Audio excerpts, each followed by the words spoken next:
দর্শক, ফিফা কি সত্যিই আর্জেন্টিনাকে হারতে বাধ্য করেছিল, নাকি ইতিহাসের অন্যতম রহস্যময় বিশ্বকাপ ফাইনালে সাক্ষী হয়েছি আমরা? ম্যাচ শেষ হয়ে গেছে, কিন্তু প্রশ্ন শেষ হয়নি। এমিলিয়ানো মার্টিনেজের রহস্যময় মন্তব্য, ডিপ হলের বিস্ফোরক বার্তা, মেসির পরিবারের অনুপস্থিতি, একের পর এক অস্বাভাবিক ইনজুরি, বিতর্কিত সিদ্ধান্ত এবং পুরো টুর্নামেন্টে দুর্দান্ত খেলা আর্জেন্টিনার ফাইনালে সম্পূর্ণ ভেঙে পড়া।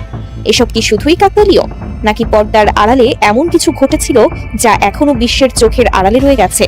তা নিয়েই আলোচনা করব আজকের এই ভিডিওতে। শেষ পর্যন্ত ভিডিওটি দেখুন, কারণ ভিডিওতে থাকা কিছু তথ্য হয়তো আপনার মাথাকেই ঘুরিয়ে দিতে পারে। ফিফা বিশ্বকাপের ফাইনাল নিয়ে বিতর্ক যেন কিছুতেই পিছু ছাড়ছে না। এবার সে বিতর্কের আগুনে ঘি ঢেলেছেন এমিলিয়ানো মার্টিনেজ।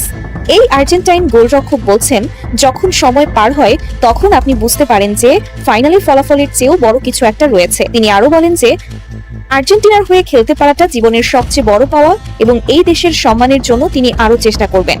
কিন্তু সবার প্রথমে তিনি উল্লেখ করেন যে এই ফলাফলের চেয়েও বড় কিছু আছে। এই কথা থেকে তিনি কি ইঙ্গিত দিলেন তা জানা যায়নি। তবে আর্জেন্টিনার বিভিন্ন বিষয় নিয়ে যেভাবে তোলপাড় চলছে, সেখানে এমিলিয়ানো মার্টিনেজের এমন একটি কথা পুরো ঘটনাকে স্পষ্ট করে দিচ্ছে যে 2026-এর ওয়ার্ল্ড কাপ ফাইনাল ম্যাচের আগে এমন এক ঘটনা ঘটেছে যেটা দলকে হারতে বাধ্য করেছে। আর্জেন্টিনার মতো একটি দল স্পেনের বিরুদ্ধে যা খেলেছে তা অবিশ্বাস্যই ঠেকেছে অনেকের কাছে। অনেক বিশ্লেষকরা বলছেন, ম্যাচের ফলাফল নির্ধারণে কোথাও না কোথাও ফিফা সরাসরি জড়িত থাকতে পারে। কেউ কেউ বলছেন, ফুটবল খেলা বোঝার পর থেকেই আর্জেন্টিনার খেলা দেখে বড় হয়েছি, কিন্তু আজ পর্যন্ত আর্জেন্টিনাকে এমন খেলতে কখনোই দেখিনি। বুকে হাত রেখে বলতে পারি, আমার কাছে মনে হয়েছে খেলার আগে বা তারও আগে কিছু একটা অবশ্যই ঘটেছে, কিন্তু কি ঘটেছে আমরা কেউ তা জানি না। তবে পুরো ম্যাচ জুড়ে সম্ভবত এমন অনেক ঘটনা ঘটেছে যেগুলোকে কেবল কাকতালীয় বলে মেনে নেওয়া অনেকের পক্ষেই কঠিন। সবচেয়ে বেশি প্রশ্নের জন্ম দিয়েছে ম্যাচের বাহিরের কিছু অস্বাভাবিক ঘটনা। পুরো টুর্নামেন্ট জুড়ে মেসির স্ত্রী ও সন্তানদের প্রায় প্রতিটি গুরুত্বপূর্ণ ম্যাচেই গ্যালারিতে দেখা গেলেও সবচেয়ে বড় মঞ্চ ফাইনাল ম্যাচেই তারা সম্পূর্ণ অনুপস্থিত ছিলেন। একইভাবে আর্জেন্টিনার প্রেসিডেন্টেরও ফাইনালে উপস্থিত থাকার ব্যাপারে আলোচনা থাকলেও শেষ পর্যন্ত তাকেও মাঠে দেখা যায়নি। শুধু তাই নয়, পুরো আসরে নিয়মিত গ্যালারিতে উপস্থিত থাকা আর্জেন্টাইন তারকা ও আতলেটিকো মাদ্রিদের প্রধান কোচ ডিয়েগো সিমিওনেকেও ফাইনালের দিন আর দেখা যায়নি। এসব ঘটনার প্রত্যেকটির আলাদা ব্যাখ্যা অবশ্যই থাকতে পারে, কিন্তু যখন সবগুলো ঘটনা একই দিনে একই ম্যাচকে ঘিরে ঘটেছে, তখন স্বাভাবিকভাবেই প্রশ্ন তৈরি হয়, এগুলো কি নিছক কাকতালীয়, নাকি অন্য কোনো কারণ ছিল, নাকি এর পেছনের গল্প অন্য কোনো ভাবে সাজানো হয়েছিল? প্রশ্নটা থেকেই যায়। মাঠের ভেতরের ঘটনাগুলো সেই প্রশ্নকে আরো জোরালো করে। আর্জেন্টিনার অন্যতম ভরসা লাউতারো মার্টিনেজকে 1 মিনিটের জন্য স্ক্রিনে দেখা গেল না, খেলানো তো দূরের কথা। এরপর হাফ টাইমে এমিলিয়ানো মার্টিনেজের ডাবল ইয়েলো থেকে লাল কার্ড ম্যাচের গতিপথ সম্পূর্ণ বদলে দেয়। এসব ঘটনা আলাদাভাবে দেখলে হয়তো সাধারণ মনে হতে পারে, কিন্তু একসঙ্গে বিশ্লেষণ করলে অনেকের মনেই স্বাভাবিকভাবে প্রশ্ন জাগে, ফাইনালের আগে বা চলাকালে এমন কিছু কি ঘটেছিল যা সাধারণ দর্শকদের অজানা রয়ে গেছে? এরপর আসে একের পর এক ইনজুরির ঘটনা। লিসান্ড্রো মার্টিনেজ, যে খেলোয়াড় সাধারণ ম্যাচেও রক্ত পড়া অবস্থায় ব্যান্ডেজ বেঁধে খেলা চালিয়ে যায়, সেই খেলোয়াড়ই কিনা ফাইনালের মতো ম্যাচে প্রতিপক্ষের কোনো স্পর্শ ছাড়াই ইনজুরিতে পড়ে এবং খেলা শুরুর মাত্র 25 মিনিটের মধ্যে মাঠ ত্যাগ করে। একইভাবে ক্রিস্টিয়ানো রোমেরোর ইনজুরিও আর্জেন্টিনার রক্ষণ ভাগকে ভীষণভাবে দুর্বল করে দেয়। এর সঙ্গে স্কালোনির একের পর এক অস্বাভাবিক ও প্রশ্নবিদ্ধ বদলি পুরো ম্যাচের চিত্রকেই যেন আরো রহস্যময় করে তোলে। ম্যাচের পরিসংখ্যানও ছিল বিস্ময়কর। পুরো 90 মিনিটে আর্জেন্টিনার কোনো শট অন টার্গেট ছিল না, এমনকি অতিরিক্ত সময় মিলিয়ে 120 মিনিটেও গোলের শট ছিল মাত্র 2টি। যেখানে স্পেন প্রায় 68টি পাস সম্পন্ন করেছে, সেখানে মেসিদের পাস ছিল 200-এরও কম। বিষয়টি সত্যিই অবিশ্বাস্য মনে হচ্ছে, তাই না? আরো অবাক করার মতো বিষয় ছিল প্রায় প্রতিটি বলই সহজেই হারিয়ে ফেলা, আর যেগুলো জিতছিল সেগুলোরও দ্বিতীয় বল যেন নিজেরাই স্পেনের খেলোয়াড়দের পায়ে তুলে দিচ্ছিল। ডি বক্স থেকে বল বের করে মিডফিল্ডে গিয়েই প্রতিপক্ষকে পাস দিয়ে দেওয়ার মতো দৃশ্য বারবার চোখে পড়েছে, যা এই আর্জেন্টিনা দলের সঙ্গে একেবারেই বেমানান। এর বাহিরেও কিছু ঘটনা প্রশ্নের জন্ম দেয়। ক্রিস্টিয়ানো রোমেরো ট্রাম্পের সঙ্গে হাত মেলাননি, আবার ম্যাচ শেষ হওয়ার পরও মেসি, আলভারেজ, রদ্রিগো, ডি পল, লাউতারো মার্টিনেজ, এমিলিয়ানো মার্টিনেজ ও লিসান্ড্রো মার্টিনেজ, এদের কেউই এখনো পর্যন্ত আর্জেন্টিনায় ফেরেননি।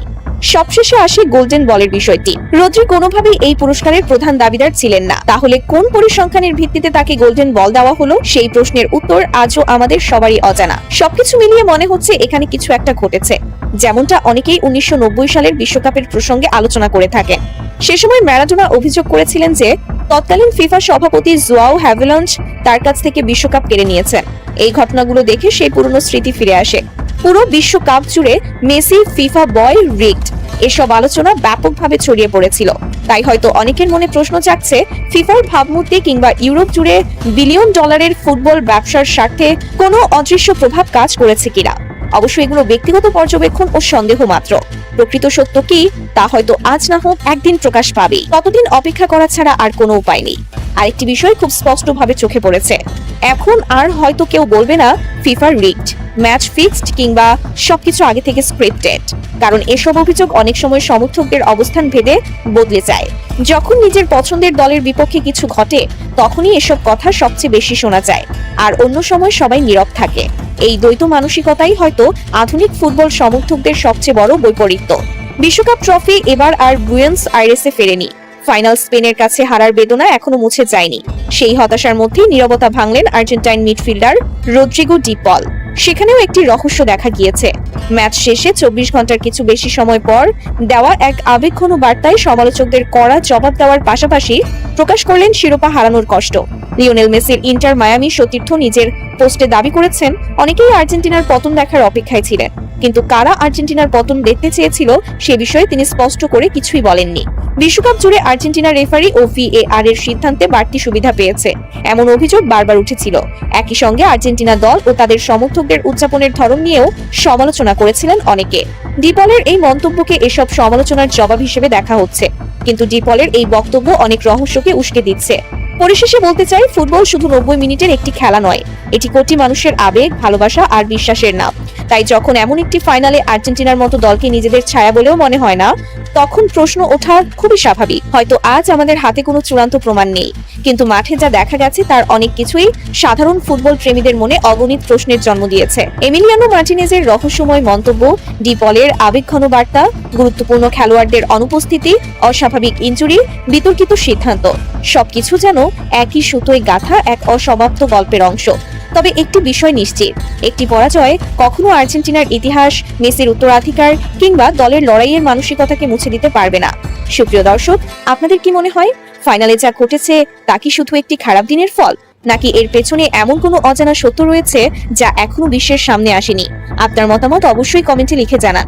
ভিডিওটি ভালো লাগলে লাইক দিন এবং এমন বিশ্লেষণধর্মী ভিডিও নিয়মিত দেখতে আমাদের চ্যানেলটি সাবস্ক্রাইব করে পাশে থাকা বেল আইকনটি অন করে রাখুন। ধন্যবাদ।